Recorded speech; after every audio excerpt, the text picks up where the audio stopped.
Buen día, buenos días a todos. Ya estamos aquí un viernes 11 de junio de nuevo en streaming y bueno, son las 9:30. Puntuales nosotros hemos estado, estamos esperando que lleguen los nuevos, todos los asistentes que están en atasco y ahora mismo en este modelo híbrido. Buenos días, Noemí, buenos días, Adrián, buenos días, Mireia. Muy buenos días a todos y a los asistentes y agradecerles también el tiempo y que se levanten temprano para escucharnos. O sea que muchísimas gracias. Bueno, vamos a ver si poquito a poquito vamos a dar este siempre minuto de cortesía, 2 minutos, son y 31 ya, para que vean que estamos en total streaming, como hacen en El Hormiguero, ¿no? Y,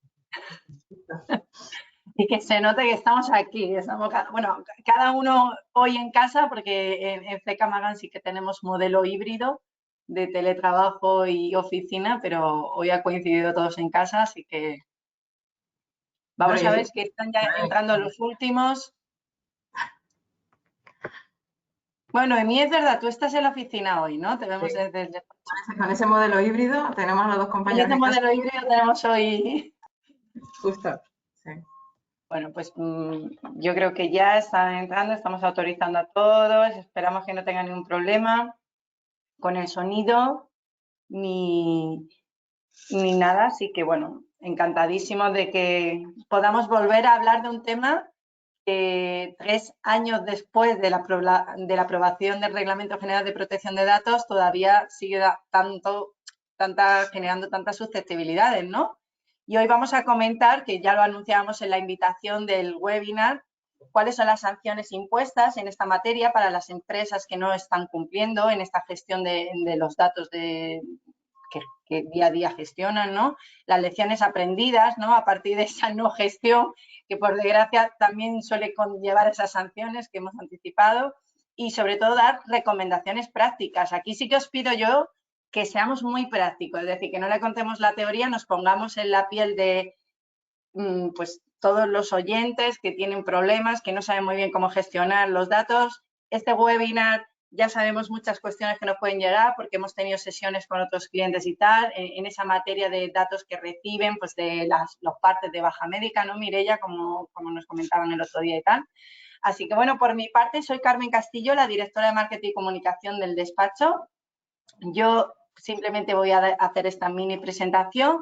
Les animo ya a todos los oyentes que nos están escuchando a que nos vayan mandando sus cuestiones o preguntas a través del chat. La única indicación que les damos es que sean unas preguntas genéricas, es decir, que no sea una casuística muy concreta a su empresa, para que también el resto de oyentes puedan ser preguntas muy generales y pueda interesarles.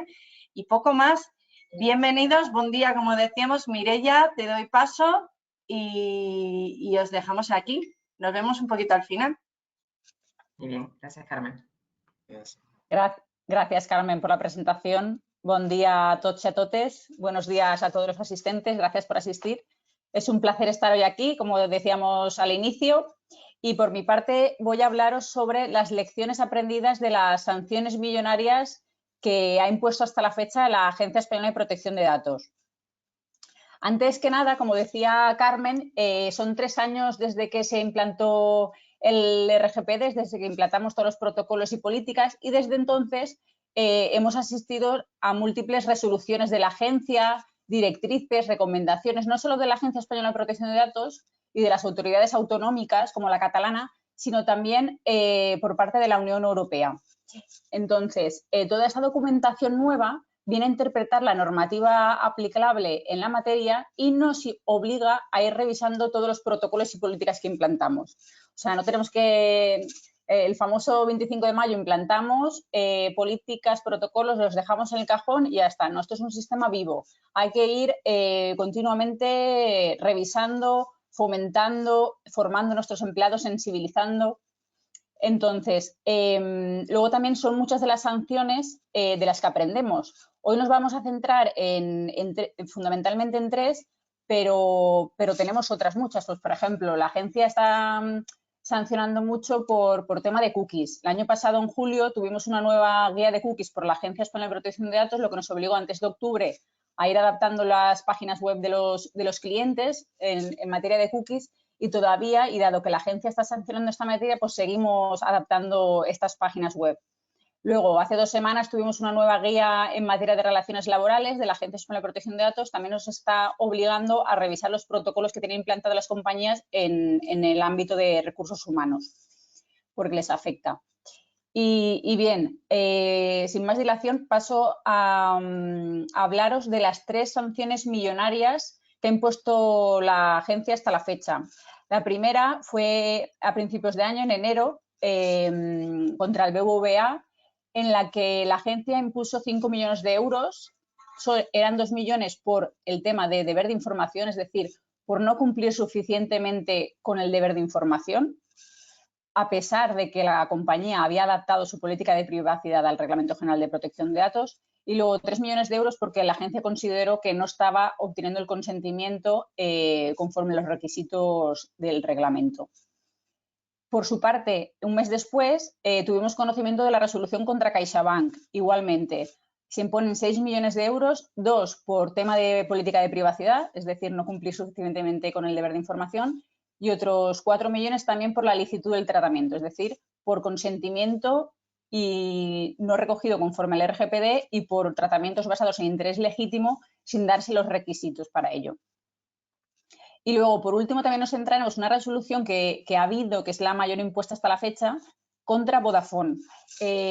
Aquí a Vodafone le sanciona no solo por temas de comunicaciones comerciales por vía electrónica, por vía telefónica, sino también en lo que nos centraremos hoy es en el tema de proveedores. Es decir, cuando tú recurres, externalizas parte de tu servicio a un tercero, las cautelas que tienes que tener en cuenta, ¿vale? Porque si no te arriesgas a 2 infracciones que recoge nuestra Ley Orgánica de Protección de Datos. Antes de pasar a las lecciones aprendidas muy rápido, me gustaría hacer referencia a que 2 temas de los procedimientos sancionadores. El primero de ellos, que muchas veces hay denuncias por parte de un interesado, pues por ejemplo, porque entiende que está recibiendo comunicaciones comerciales que no ha consentido.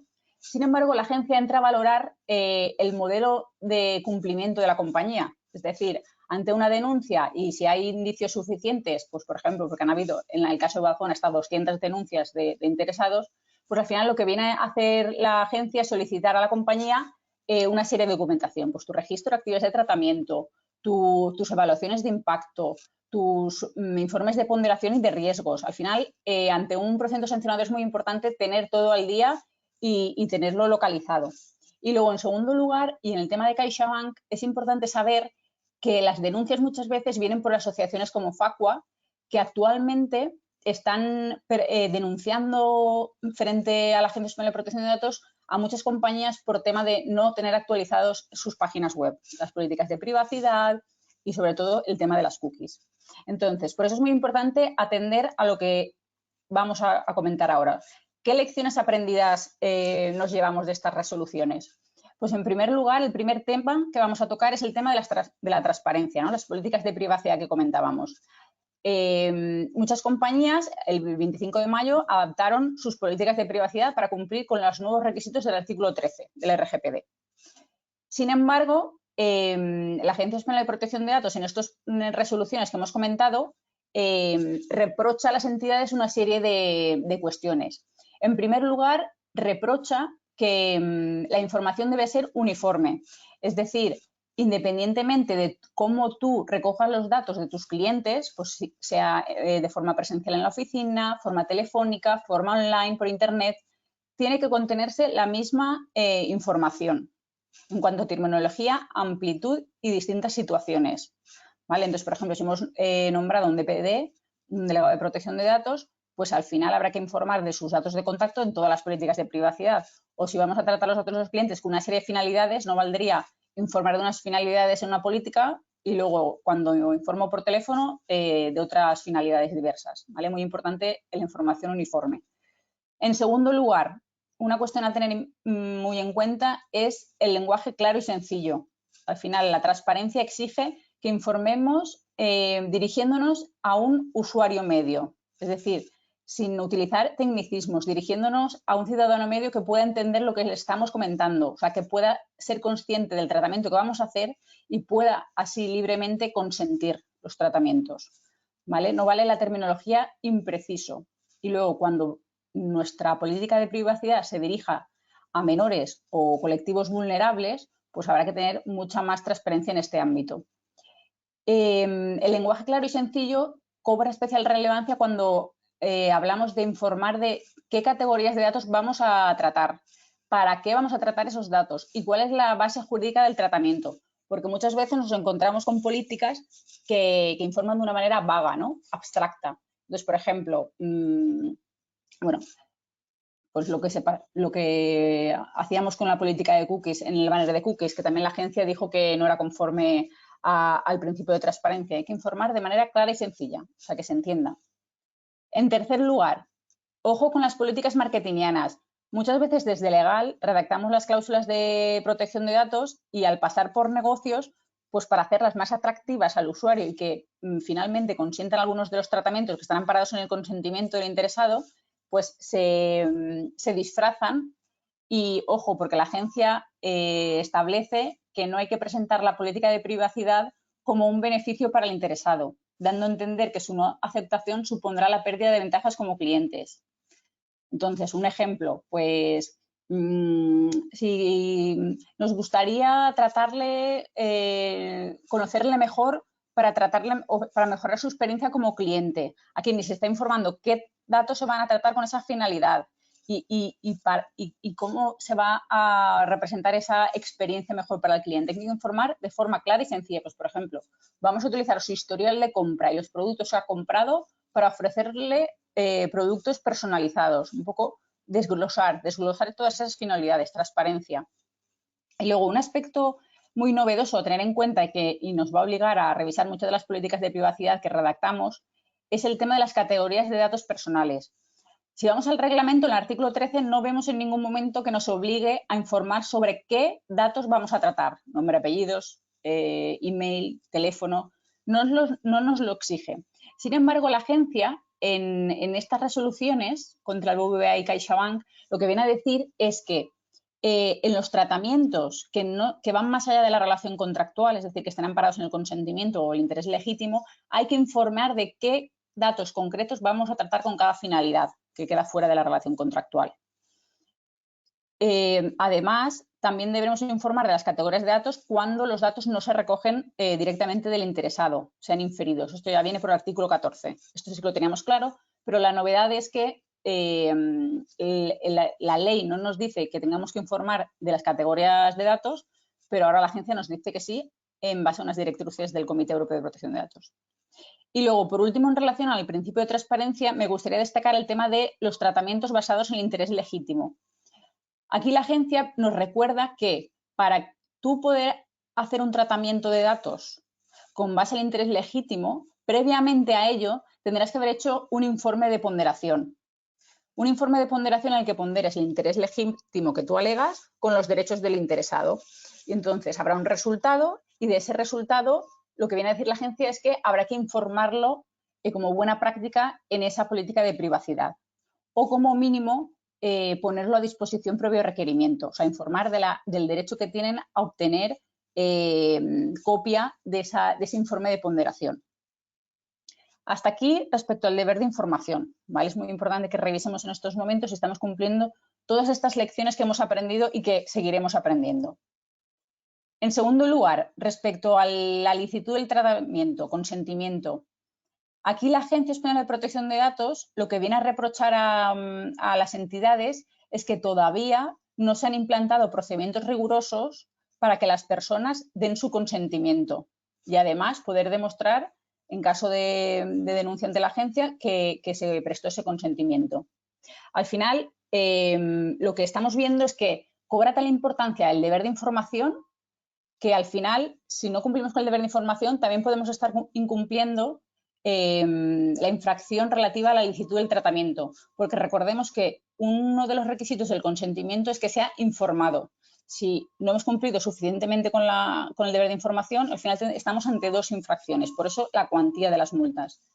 Y lo mismo con el interés legítimo. Al final, si no hemos informado suficientemente con ese interés legítimo en el que amparamos nuestro tratamiento, y pues puede devenir ilícito el tratamiento.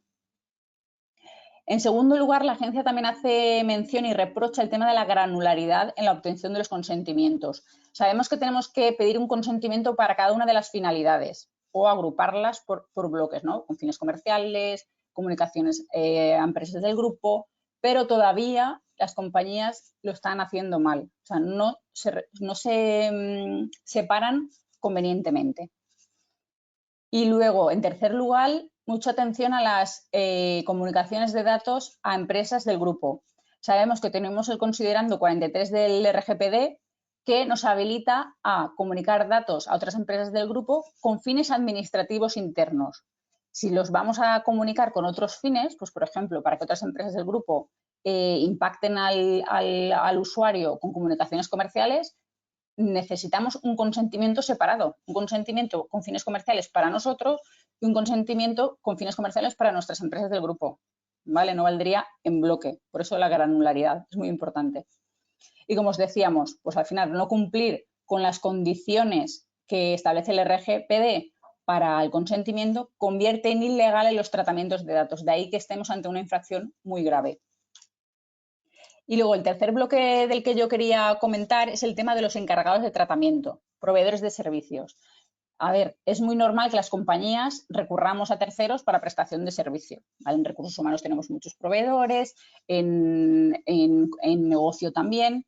Y aquí lo que hay que saber es que nuestra Ley Orgánica de Protección de Datos establece dos infracciones en relación con los proveedores. Una, como sabemos, no firmar un contrato de encargo de tratamiento previamente a poner a disposición del proveedor nuestros datos.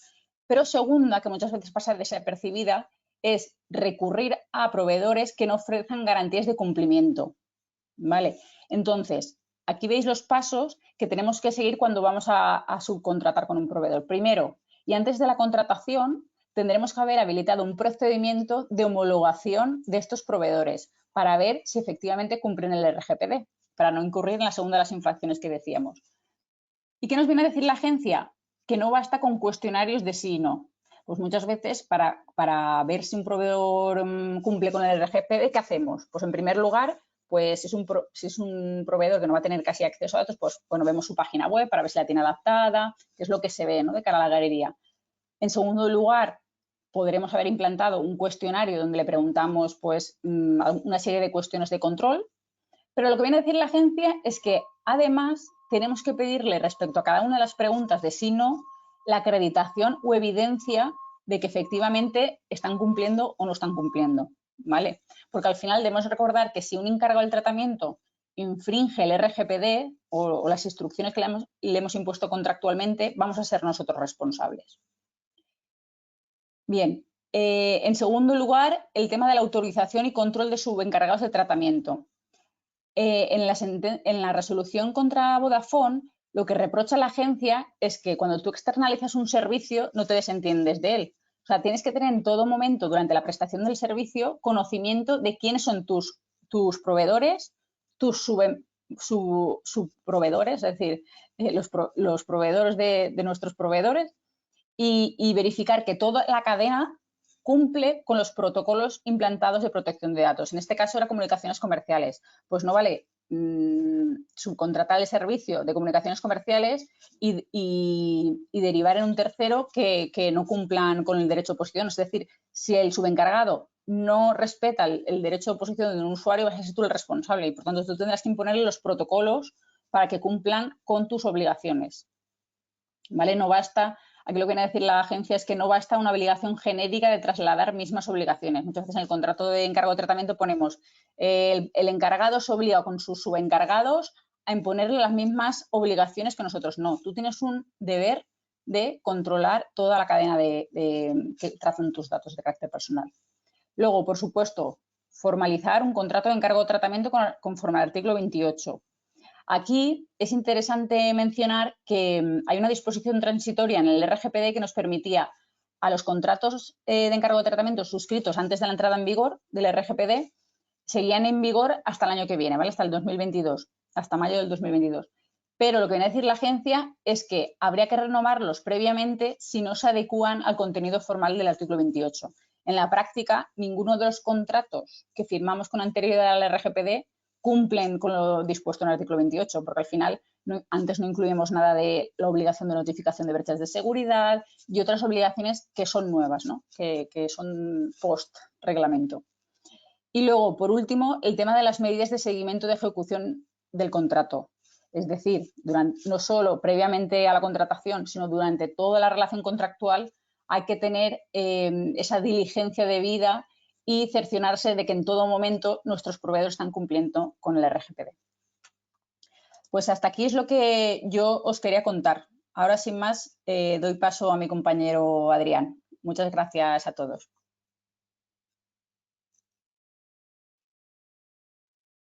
Hola, buenos días. Bueno, en primer lugar, gracias Mireia por la brillante exposición. Como habéis visto, la Agencia Española de Protección de Datos es una de las agencias europeas que más proactivas son a la hora de imponer sanciones en todo lo que va siendo el territorio de la Unión Europea.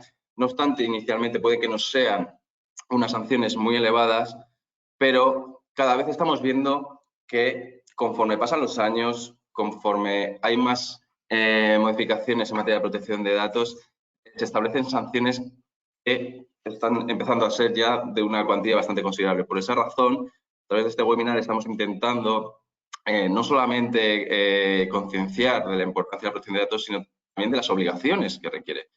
Y en este sentido, debemos de partir del enfoque de que existen dos niveles a la hora de analizar la normativa de protección de datos. Un primer nivel que es mandatorio o imperativo, en el cual el responsable queda vinculado por obligación legal. No tenemos que olvidar que partimos de un reglamento de la Unión Europea y de una ley de protección de datos también en el ámbito español, las cuales son de obligatorio cumplimiento.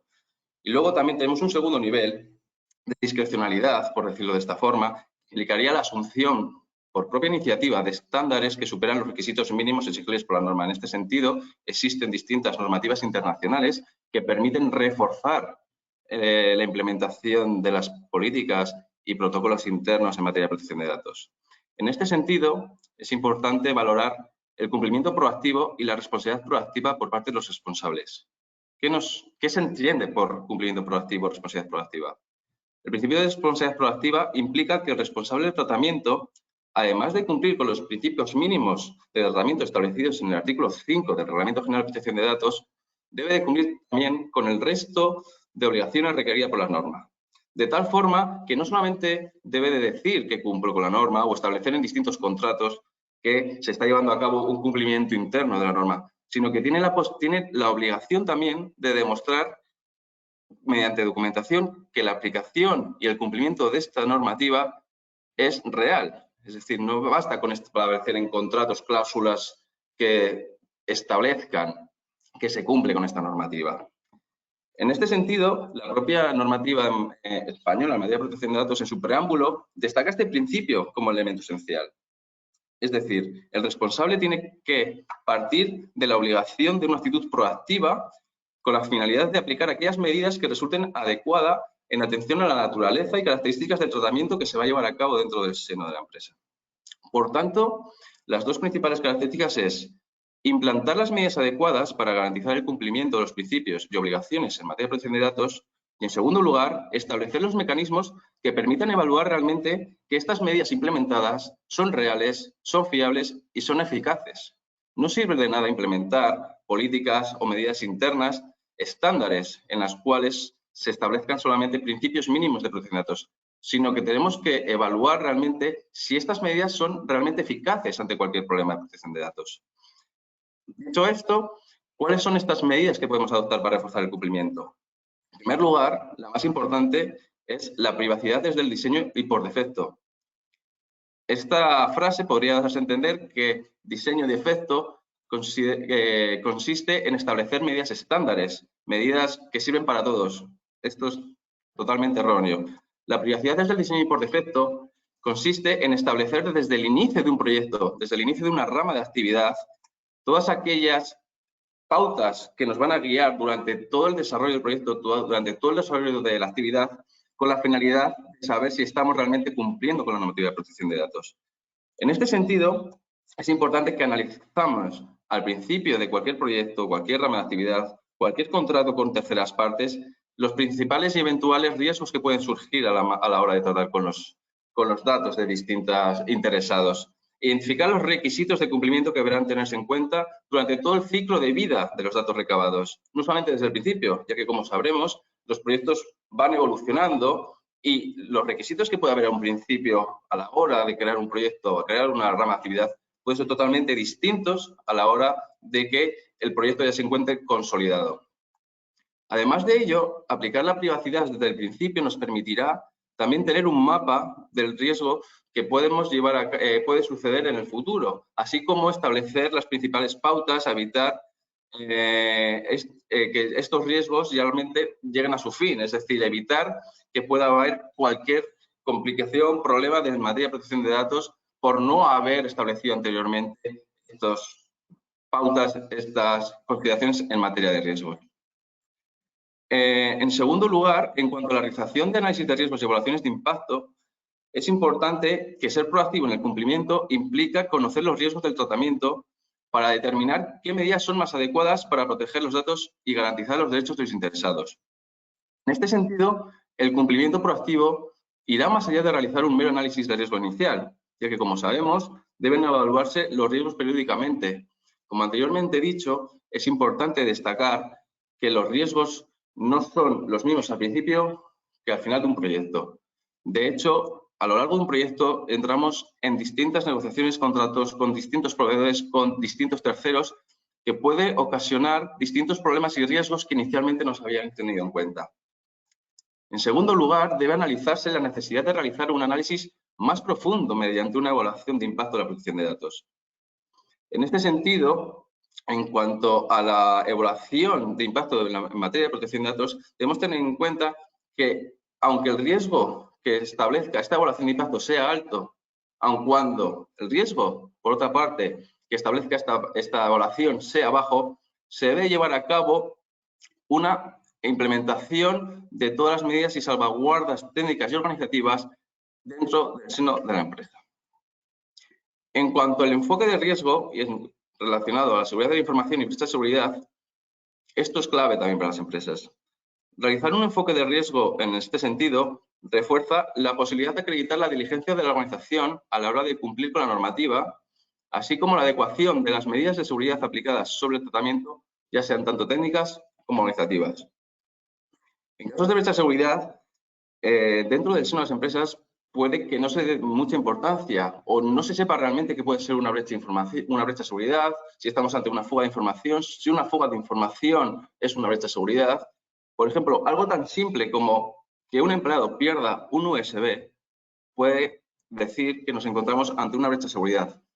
En tanto en cuanto este USB no sabemos dónde está y, por tanto, puede haber información que llega a manos que no son las adecuadas. Es por ello que es importante determinar unos canales internos a la hora de poder tener controlado todo lo que va siendo el organigrama de la sociedad para saber que realmente estamos cumpliendo con la normativa y así también, en caso de que haya una posible brecha de seguridad, actuar diligentemente. Recordemos que tenemos 72 horas para notificar a la Agencia Española de Protección de Datos cualquier brecha de seguridad. Y esto es algo que tenemos que tener claro. Independientemente de si después de un análisis de una posible fuga de información, como por ejemplo una simple pérdida de un USB, sale como resultado que no es necesario notificar una brecha de seguridad a la Agencia Española de Protección de Datos, debemos de tener esto totalmente documentado. ¿Por qué? Porque dentro de un mes podemos encontrarnos con que la Agencia Española de Protección de Datos ha recibido una denuncia por parte de un interesado, de un tercero, que le ha llegado este USB donde hay datos de interesados. Entonces, tendremos que demostrar documentalmente a la Agencia Española de Protección de Datos no solamente los protocolos internos que ya nos exige la normativa, sino también el porqué de no notificar a la Agencia Española de Protección de Datos, por ejemplo, una posible brecha de seguridad. Por otra parte, también tenemos que tener en cuenta que una brecha de seguridad no es sinónimo de sanción. Existen multitudes de brechas de seguridad. Mensualmente podemos llegar a las 1.200 notificaciones de brechas de seguridad a la Agencia Española de Protección de Datos. Algunas de ellas tienen recorrido, otras no. Pero esto no quita de que la comunicación, la notificación de brechas de seguridad a la Agencia Española de Protección de Datos sea algo que demuestre la proactividad por parte de las empresas, de los responsables a la hora de cumplir con la materia de protección de datos. En segundo lugar, es importante también que la revisión de las políticas informativas. Como bien sabremos, no todos los empleados, no todos los terceros o interesados son legos en materia de protección de datos. Es normal, hay multitud de disposiciones en materia de protección de datos y que hay que tener en cuenta. Por eso es importante que se revisen las políticas informativas que se tratan los empleados, como a la hora de contratar con terceros, como a la hora incluso de tratar datos de interesados en los que deben de tener un total conocimiento de las bases jurídicas, las bases de legitimación, así como los propósitos y finalidades de dicho tratamiento. Por otro lado, es importante también estructurar la información de una forma correcta. Como antes he mencionado, es importante tener en cuenta que no todos son expertos en materia de protección de datos. Por eso, ordenar la información de una manera coherente permite al interesado entender cada uno de los elementos de los que se está informando de una forma clara y concisa. Por otra parte, también la Agencia Española de Protección de Datos nos informa sobre la obligación de evitar la denominada fatiga al interesado, es decir, no nos sirven políticas de privacidad, políticas de cookies, de decenas de páginas, no.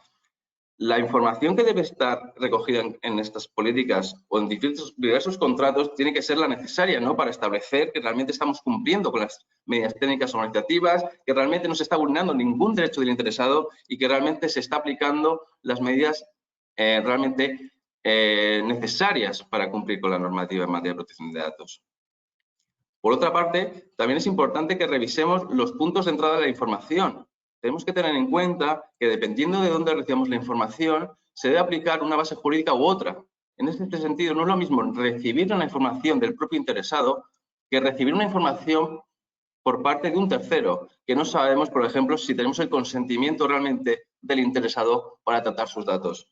Por esa razón, es importante evaluar desde un punto de vista no solamente legal, sino también estructural, de dónde provienen estos datos que estamos tratando.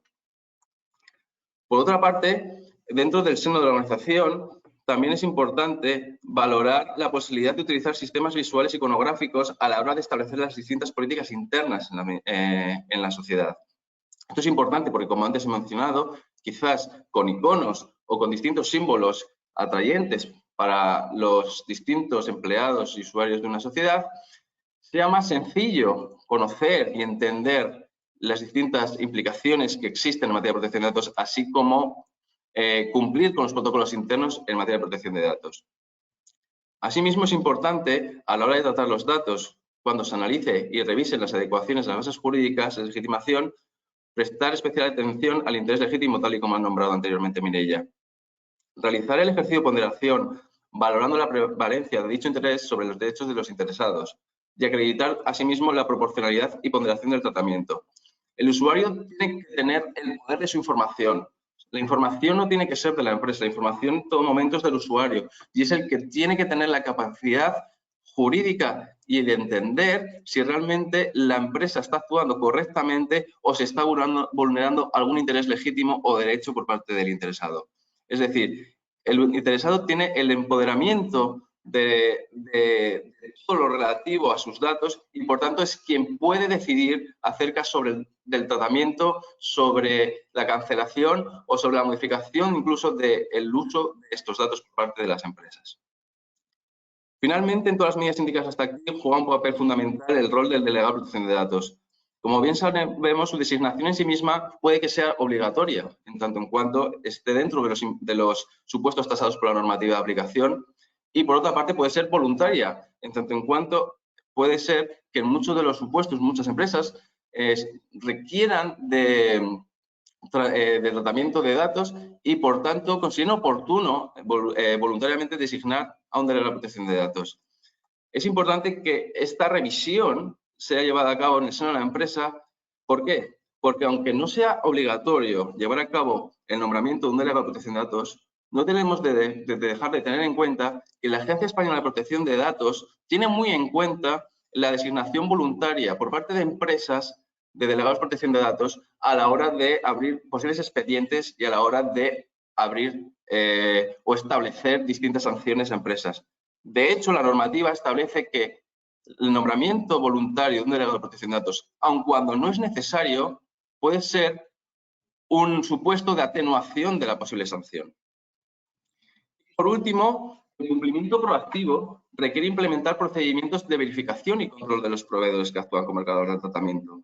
Debemos de dejar de tener en cuenta también que el responsable tiene la obligación de analizar si el proveedor realmente con el que está contratando cumple con la normativa de aplicación en materia de protección de datos, si tiene las medidas técnicas y organizativas también, de tal forma que es muy importante que el responsable actúe con la debida diligencia y solicite la documentación totalmente necesaria. Por otra parte, en el lado del encargado de tratamiento o del proveedor, también es importante decir que no basta con establecer en un contrato que cumpla con la normativa de aplicación. ¿Por qué? Porque el responsable tiene la posibilidad de solicitar cualquier tipo de información al encargado de tratamiento y el encargado de tratamiento tiene la obligación de dársela al responsable y de confirmar que realmente está cumpliendo con la normativa de aplicación. Finalmente, debido a que en este webinar también tenemos asistentes procedentes de administraciones públicas, es interesante también llevar a cabo una pequeña apreciación, ¿no?, sobre cómo distintos licitadores se relacionan con las administraciones públicas, así como qué tiene que tener en cuenta las administraciones públicas a la hora de llevar a cabo contratos con distintos licitadores. Ni qué decir que tiene que todo lo anteriormente establecido aplica tanto a entidades privadas como a entidades públicas. No obstante, en materia de contratación pública, hemos de tener en cuenta que la Ley 9/2017 de contratos del sector público, con motivo de entrada en vigor de la normativa en materia de protección de datos, fue modificada. En este sentido, en materia de contratación pública, se estableció que dentro del contenido del contrato entre la administración pública y un ente privado, debe establecerse la obligación de sometimiento a la normativa nacional y de la Unión Europea en materia de protección de datos. Esto es muy importante, porque ¿qué puede ocurrir en el supuesto de que exista la celebración de un contrato por parte de poderes adjudicadores que omitan mencionar obligaciones en materia de protección de datos? Pues bien, por ejemplo, en asuntos relativos con pliegos o licitaciones, ante una posible impugnación, podría llegar a considerarse que estos pliegos son nulos de pleno derecho, al no especificar ni contener los requisitos en materia de protección de datos. En este sentido, como bien mencionaba, en cuanto a las licitaciones, hay también la obligación de especificar que el futuro contratista debe respetar la normativa vigente en materia de protección de datos. Asimismo, en aquellos contratos en los que haya una cesión de datos entre un licitador y la administración, el cumplimiento de la normativa en materia de protección de datos es una obligación esencial. Esto lo dice la Ley de Contratos del Sector Público. Es decir, por parte del encargado de tratamiento, por parte del licitador, tiene que haber no solamente la confirmación por escrito de que cumplo con la normativa, sino la posibilidad de documentar en cualquier momento de que realmente se está cumpliendo la normativa de aplicación durante todo el contrato. Finalmente, para acabar, en cuanto a las principales obligaciones para la administración pública, detallar que es de vital importancia llevar a cabo la actualización de los pliegos, es decir, incluir las reseñas en materia de protección de datos que nos requiere la normativa. Por otra parte, también es necesaria una actuación proactiva, ya que al ser considerados responsables del tratamiento de los datos deben de ser la parte del contrato que elija la finalidad y el propósito del tratamiento de los datos, de tal forma que se han de cumplir con todas las garantías y salvaguardas necesarias establecidas por la normativa. Por otra parte, tenemos que tener en cuenta que cada expediente de contratación puede tener distintas vertientes en materia de protección de datos. Por ejemplo, no podemos decir que existen estándares para todas las licitaciones, para todos los contratos del sector público. Por ejemplo, habrá una tipología distinta cuando hablemos de contratos del sector público en materia de infraestructuras o en materia de servicios como suministro público de aguas, a diferencia de lo que puede haber, por ejemplo, en materia de contratación cuando estemos hablando de servicios con escuelas o cuando estemos tratando datos sensibles como pueden ser datos también de menores. Es decir, cada pliego, cada contrato con la administración pública tiene su vertiente y por tanto debe de cumplirse. Finalmente, mencionar que la obligación de los delegados de protección de datos a la hora de ser designados por las administraciones públicas, quienes deben de informar, ser responsables y ofrecer el asesoramiento que necesite la administración pública en materia de protección de datos. Finalmente, por otra parte, ya para finalizar, las obligaciones a tener en cuenta los contratistas es las que anteriormente se han mencionado en cuanto al encargo del tratamiento. Cumplimiento con la normativa, actuación proactiva al principio y al final, porque también tenemos que tener en cuenta que cuando finalice el contrato, ¿qué sucede con esos datos? También la aplicación de medidas técnicas organizativas, las políticas internas y los protocolos de actuación tienen que ser bien actualizados y de acuerdo al contrato con la administración pública, y también la posibilidad de tener certificaciones en materia de protección de datos que realmente evalúen y confirmen que este encargado de tratamiento, este licitador, realmente cumple con la normativa. Dicho esto, puede parecer inabarcable controlar todos los elementos que he mencionado, que se han citado en diferentes ámbitos, pero a continuación Noemí va a exponer las principales claves con la finalidad de trazar una hoja de ruta que permita abordar estos elementos de una manera práctica y eficiente. Así que, sin más, doy la palabra a Noemí, agradeciendo vuestro tiempo. Muchas gracias. Pues muchísimas gracias a mis compañeros, tanto a Mireia como a Adrián, que creo que han hecho un recorrido bastante amplio de cuáles son esos impactos, esas novedades. Yo fundamentalmente creo que, y poniéndome en vuestra piel, bueno, con toda esta información, ¿qué hago ahora, no? Y en ese sentido, o sea, el objetivo un poco de esta parte, que quiero un poco esbozar casi a modo de cierre, antes de entrar un poco en el debate, es daros un poco esas pautas, esa hoja de ruta, que creo que es interesante, porque con toda esta coctelera de ideas que son muy interesantes, al final hay que establecer un plan para poder ir un poco también revisando al hilo un poco de dónde están poniendo el foco las diferentes autoridades de control. En ese sentido, hemos intentado establecer incluso un nivel de priorización. ¿En función de qué? En función de esas sanciones, de los posicionamientos, de las directrices, de por dónde están marchando todas las guías de las diferentes autoridades de control, tanto la nacional como las autonómicas. Y en ese sentido creo que es muy interesante en primer lugar, ¿no? Tenemos que revisar si a día de hoy, sobre todo si tenemos un carácter público, que efectivamente tenemos esa obligatoriedad, o somos uno de los sectores incluidos dentro de lo que es el artículo 34 de la Ley Española de Protección de Datos, sector sanidad, financiero, incluso hacemos tratamiento a escala con plataformas web, etcétera, si realmente necesitamos tener un delegado de protección de datos o no. O incluso, aunque no tengamos esa obligación de tener un delegado de protección de datos, sí que os digo desde el punto de vista práctico que es muy interesante. De hecho, hemos tenido la ocasión de participar en algunos procedimientos defendiendo intereses de clientes ante la Agencia Española de Protección de Datos, y normalmente la agencia no incoa, incluso habiendo una denuncia, un procedimiento sancionador sin haberlo pasado previamente por un delegado de protección de datos. De hecho, esta posibilidad es una posibilidad que ya está incluida dentro de lo que sería la Ley Española de Protección de Datos. Por lo tanto, no solamente es necesario u obligatorio tener este delegado en determinados sectores, evidentemente en el público y en algunos privados, sino que además puede ser un elemento de conveniencia, porque además está incluido como uno de los elementos que puede mitigar, no solamente en este punto de poder incoar o no procedimientos sancionadores, sino incluso a efectos sancionadores. Es un elemento que demuestra responsabilidad proactiva y en ese sentido mitiga cualquier tipo de sanción conforme al artículo 83 del Reglamento General de Protección de Datos, con lo cual puede ser un momento interesante para evaluarlo y sobre todo trazarlo. No hace falta, no es realmente bueno, pues, importante saber si lo tenemos o no, sino que si hemos hecho esta reflexión y esta reflexión ha quedado de alguna manera convenientemente trazada. En segundo lugar, también como prioridad máxima, tenemos que plantearnos una revisión de los actuales niveles de transparencia e información, precisamente por lo que comentaba anteriormente fundamentalmente Mireia, ¿no?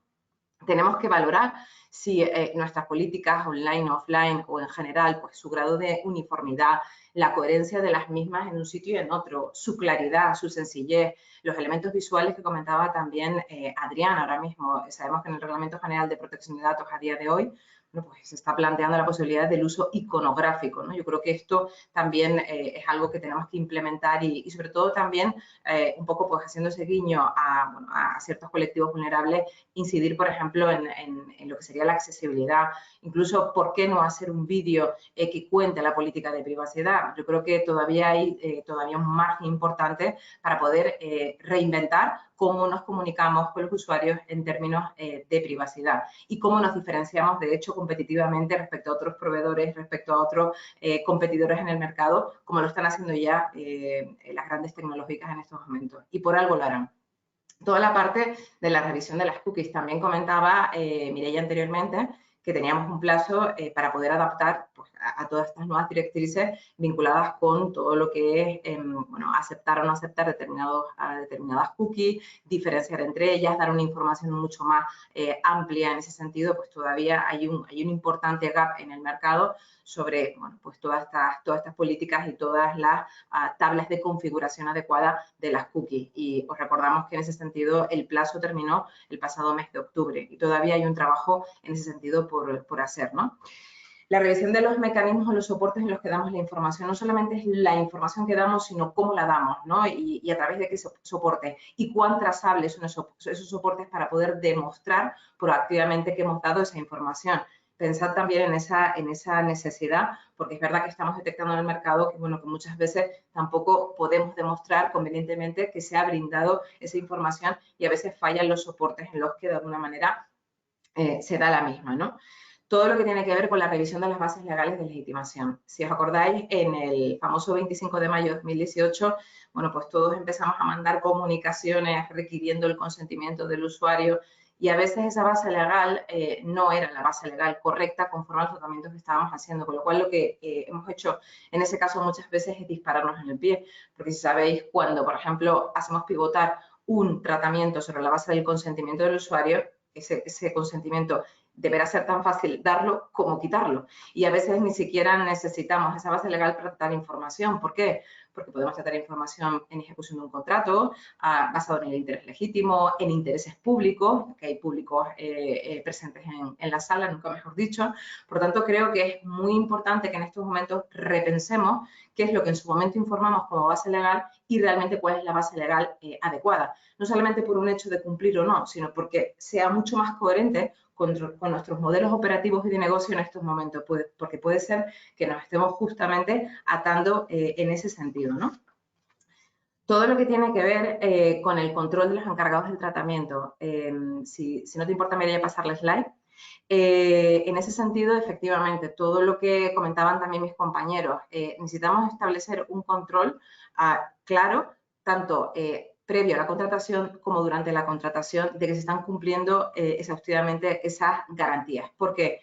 Porque hay una serie de sanciones que además están calificadas como graves a este nivel. Por lo tanto, es fundamental que vayamos de alguna manera trazando lo que es un modelo de control de riesgos de los proveedores. Aquí hay un punto importante que tiene que ver sobre todo con las transferencias internacionales de datos. Como sabéis, bueno, estamos en un momento donde se acaban de publicar las cláusulas contractuales tipo para poderlas de alguna manera utilizar como una garantía pues en defecto de otros marcos, como puede ser Privacy Shield o como pueda ser, bueno, pues otra serie de decisiones de adecuación y otras garantías, pero evidentemente tenemos que saber no solamente dónde se están transfiriendo estos datos como consecuencia de la contratación, por ejemplo, de un proveedor informático, sino qué tipo de subencargados tiene concretamente, por ejemplo, este encargado del tratamiento y, por lo tanto, qué posibles transferencias internacionales de datos estamos, por ejemplo, perdiéndonos por el camino, ¿no? Es decir, estos procedimientos son realmente importantes y nos estamos dando cuenta que además se está produciendo esta desviación de control con los proveedores muchísimo, incluso en términos de brechas de seguridad.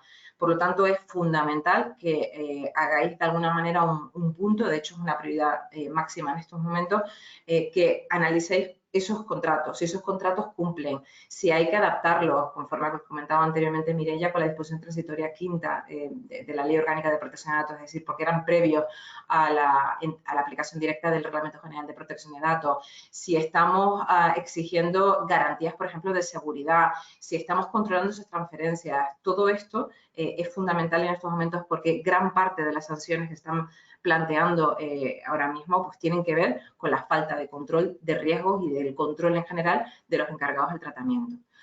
Tenemos que revisar el tema también de los protocolos de cumplimiento. Estos protocolos se están exigiendo, muchos de ellos a raíz incluso de las inspecciones que se están realizando sobre las compañías en estos momentos, ¿no? ¿Qué tendríamos que tener? Pues tendríamos que tener una política de protección de datos, tendríamos que tener una política, y esto siempre se olvida porque no está en la ley, pero sí se exige por parte de las autoridades de control, una política de actualización de los registros de actividades de tratamiento, de actualización y supresión de actividades de tratamiento, ojo con esto, unas políticas de privacidad en el diseño por defecto. Como sabéis, además, se está poniendo muchísimo el foco en este tema en estos momentos, es decir, cuando diseñemos una actividad tenemos que hacerlo con parámetros de privacidad desde el diseño y por defecto, y además tener especialmente en cuenta ciertas soluciones, por ejemplo, negocios algorítmicos, sistemas de inteligencia artificial, porque de hecho la propia Agencia Española de Protección de Datos tiene una guía concreta de privacidad del diseño en el ámbito de la inteligencia artificial, y además eso va en consonancia con la nueva regulación europea en términos de inteligencia artificial, con lo cual mucho cuidado también cuando estemos trabajando en el ámbito corporativo con este tipo de soluciones. Además, no sé si sabéis que con la nueva ley de riders justamente ha entrado en vigor o se va a aplicar la necesidad de explicar la lógica aplicada a las instrucciones y funcionamiento de los algoritmos en el entorno laboral. Con lo cual, si lo hacemos nosotros o desarrollamos esas aplicaciones nosotros, tendremos que tener esta información para poder informar al comité de empresa llegado el caso o pedírselo a nuestro proveedor. Con lo cual, esto tiene mucho que ver con la política de privacidad y el diseño de la propia compañía. Políticas de seguridad, evidentemente. Si algo tiene GDPR es que no deja de ser, y perdóname el símil, una norma ISO. Es decir, se enfoca mucho en todo lo que se llama el enfoque de riesgo. Es decir, no solamente tenemos que establecer unas medidas de seguridad en un determinado momento, sino que tenemos que luego ir desarrollándolas y actualizándolas conforme a esos riesgos que antes también comentaban mis compañeros, pues porque introducimos una nueva tecnología, etcétera, ¿no? La gestión de las brechas de seguridad y las solicitudes de derechos también fundamental. Y una cosa importante por la singularidad que tiene esto en España con el artículo 32 del bloqueo de datos. Importantísimo tener una política de retención, bloqueo y supresión de datos personales, porque evidentemente, y aquí hay pues diferentes posicionamientos de las autoridades de control sobre las obligaciones de conservación y cuando tenemos que conservar o retener una información y cuando tenemos que de alguna manera bloquearla o cuando tenemos que suprimirla, que son tres conceptos relacionados, pero que son importantes desde el punto de vista también del negocio, ¿no? Desde el punto de vista de la revisión de los protocolos de seguridad y brechas de seguridad, esto también, como os comentaba, es algo fundamental. Como sabéis, recientemente la Agencia Española de Protección de Datos ha modificado todo lo que tiene que ver con las brechas de seguridad y ya os digo que esto está al alza. Os mentiría si en los últimos 3 meses nosotros sí que hemos detectado con todos los clientes un aumento exponencial de todo lo que son las brechas de seguridad, directas o indirectas. Y me da igual, ya os digo, que tengan que ser de confidencialidad o de disponibilidad. Un ransomware puede ser una brecha de seguridad, no se ha partido en teoría la información, pero no se puede disponer de ella en tanto no se paga un rescate. Entonces, tenemos mucho cuidado con todo lo que tiene que ver con las brechas de seguridad y si estáis prestando o si estáis contratando con proveedores, reforzar muchísimo esto en los pliegos o en los contratos porque es fundamental. El tema del enfoque de riesgo, pues como os comentaba, ¿hay que hacer análisis de riesgo? Sí, siempre. Puede ser que cuando hagamos el primer análisis de riesgo detectemos que la actividad es de bajo riesgo y no tengamos que hacer nada más. Pero lo importante es saber y la primera pregunta que nos tenemos que hacer es, oye, ¿tengo que hacer una evaluación de impacto? Si es que sí, tendré que hacer la evaluación de impacto. Si es que no, tendré que hacer un análisis básico de riesgos. Pero siempre tengo que hacer un análisis de riesgo. Y esto viene después de haber diseñado el producto, la actividad de tratamiento, el servicio con parámetros de privacidad. O sea que primero es el primer punto de diseñar legalmente esas soluciones o esos instrumentos o servicios y a partir de ahí hacer una evaluación de riesgo, ya sea a través de una PIA o no. La Agencia Española de Protección de Datos tiene unos listados de actividades de tratamiento que requieren obligatoriamente hacer esa PIA o no. Más allá de que además la propia normativa establece determinados tratamientos que obligatoriamente lo conllevan, pero esos listados de actividades de tratamiento obligatorias o no obligatorias sin duda nos da una pista clara de qué tipo de actividades sí o sí van a conllevarlo. Por ejemplo, un proyecto vinculado con Big Data, pues normalmente llevará una evaluación de impacto o proyectos que incluyen tecnologías disruptivas o emergentes como pueden ser soluciones de inteligencia artificial o cuando a lo mejor vayamos a intentar hacer trazados de perfiles de los usuarios. Normalmente requerirá, evidentemente, una evaluación de impacto. Pero bueno, son pequeños ejemplos que os doy, aquí caso por caso y sobre todo trazar estas evaluaciones de impacto. ¿Qué podemos hacer? Pues tenemos herramientas por parte de las autoridades de control y también tenemos modelos de informes de evaluación a este nivel que podemos utilizar. A mí particularmente me gusta mucho y si os sirve un poco de orientación, no solamente la española es buena, sino que la de la autoridad francesa, la de la CNIL, es tremendamente útil y bastante visual. Termina con un mapa de riesgos y os recomiendo que podáis de alguna manera revisar esa herramienta que además permite traducirlo a todos los idiomas de la E27, ¿vale? Con lo cual, todo esto que tiene que ver con justamente las PIAs y las evaluaciones de riesgo es fundamental. Yo creo que es muy interesante también que en las grandes compañías se empiece a hablar de un comité de riesgos a diferente nivel, donde también estén incluidos los riesgos de la seguridad de la información.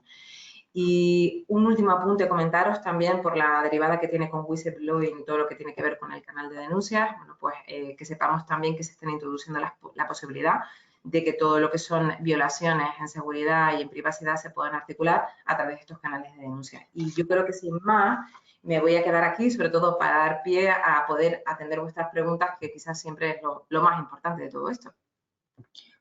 Pues Noemí, muchísimas gracias por la explicación. Gracias Mireia, Adrián, ya estamos aquí en momento de debates y cuestiones. Han ido llegando algunas, todavía animamos a la gente a que nos las pueda hacer llegar por escrito.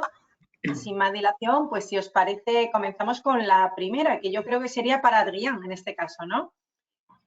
Ante cualquier problema en materia de protección de datos o sanciones, ¿qué responsabilidad tiene o puede recaer sobre el delegado de protección de datos? Adrián, a ver, danos tu opinión. Igualmente, yo lanzo preguntas y los que os queráis animar. Bien, bueno, en primer lugar, esto es una pregunta que atañe a muchos delegados de protección de datos y que siempre está de boga, por así decirlo, ¿no? La responsabilidad de no cumplir o cumplir con materia de protección de datos recae en la empresa, es decir, en la sociedad. Al fin y al cabo, es quien tiene la responsabilidad de demostrar ante la Agencia Española de Protección de Datos, por ejemplo, que realmente se ha llevado a cabo un cumplimiento o no. Tenemos que tener en cuenta que el delegado de protección de datos está allí para asesorar, dar recomendaciones, pero al fin y al cabo quien decide es la empresa. Por eso, en materia de responsabilidad o sanciones, quien realmente recibe la sanción, por así decirlo, o es responsable ante las administraciones públicas o ante la Agencia Española de Protección de Datos, es la empresa en sí y no tanto el delegado de protección de datos. Yo creo que queda bastante claro. En este caso, además, tenemos a Noemí, es delegada de protección de datos de alguna compañía también, con lo cual, bueno, conocéis muy bien de primera mano esto, ¿no? No sé si quieres... Sí, bueno, desde la perspectiva práctica, deciros y que un delegado de protección de datos al final es un punto de control. Y además es muy interesante que no solamente tengamos el foco a los clientes, sino que sepamos también que un delegado de protección de datos es también un delegado de protección de datos dentro de la compañía de cara pues, a los empleados, a los proveedores, y en ese sentido es una persona que tiene que tener pues, mucha visibilidad de todo lo que ocurre en la compañía. Y hay una cosa también que animo desde la perspectiva de los delegados de protección de datos mucho más disruptivo. Si estamos en un entorno donde se está liberando información con todas las iniciativas de la Estrategia Europea de Datos, un delegado de protección de datos tiene que dar ese plus. Tiene que ser capaz de proteger la información, pero tiene que ser capaz también de poner en valor la información que tiene la propia compañía. Porque, os digo, el GDPR es protección de datos de carácter personal y libre circulación de la información. Y yo creo que ese es el gap que en estos momentos muchos delegados de protección de datos pues no ven. En cómo pueden acompañar al negocio desde el punto de vista de liberar información para generar nuevos productos y nuevos modelos. Pues muchas gracias a ambos, ¿no? por esta aclaración, pero vamos, no podría caer la sanción sobre el delegado de protección de datos, caería en este caso sobre la empresa, ¿no? Por dar respuesta concreta, ¿no?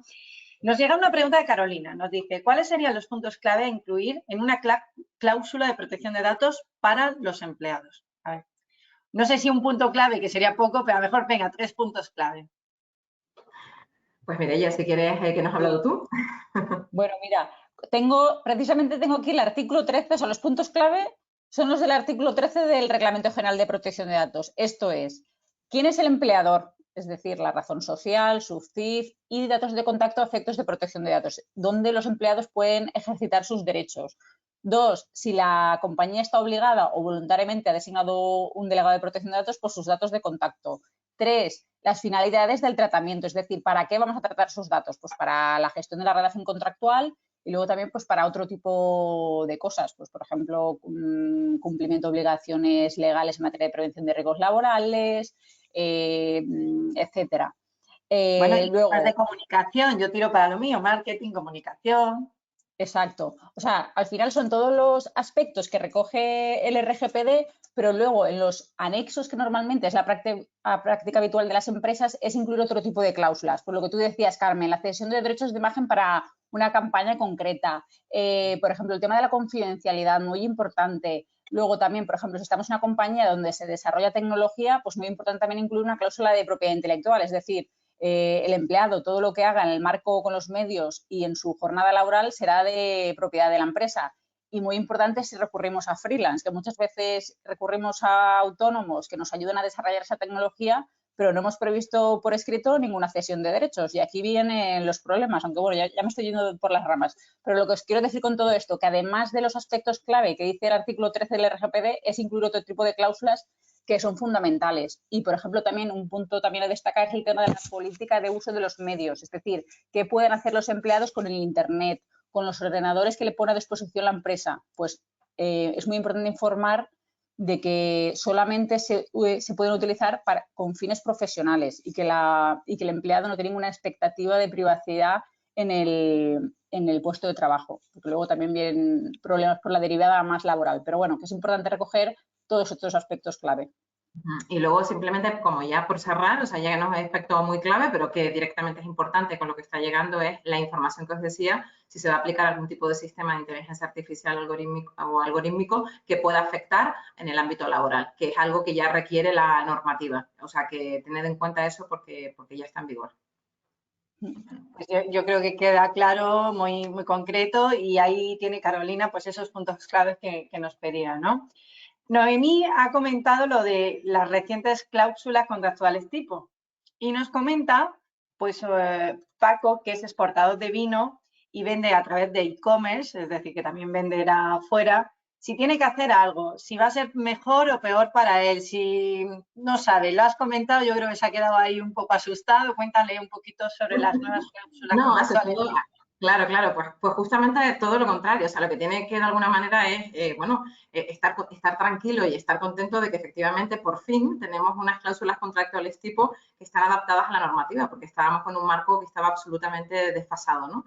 Entonces, cláusulas contractuales tipo, pues es muy interesante para poder exportar no tanto vino, que oye, que siempre es lo mejor de todo esto, sino exportar datos fuera de la Unión Europea, porque esto también no es dentro de la Unión Europea, no es entre países de la Unión Europea, sino fuera de la Unión Europea, y al final es buscar un medio de garantía para poder hacer ese tipo de exportaciones. Si no tenemos, por ejemplo, una decisión de adecuación o otras garantías de las que podamos tirar, las cláusulas contractuales tipo son ideales para poder asegurar que esa exportación de datos en el desarrollo del modelo de negocio, en el desarrollo de la exportación de la actividad en sí misma, va a ser coherente con la ley. O sea, es decir, ahora mismo las cláusulas contractuales tipo son unos modelos de contrato, imaginaros un contrato que se cumplimenta por las partes, se bajan a tierra los conceptos o las medidas adicionales que nosotros queramos implementar y realmente ha simplificado muchísimo respecto a las anteriores cláusulas, con lo cual creo que es un medio ideal y además contrastado ya y habilitado por parte de la Unión Europea y las autoridades de control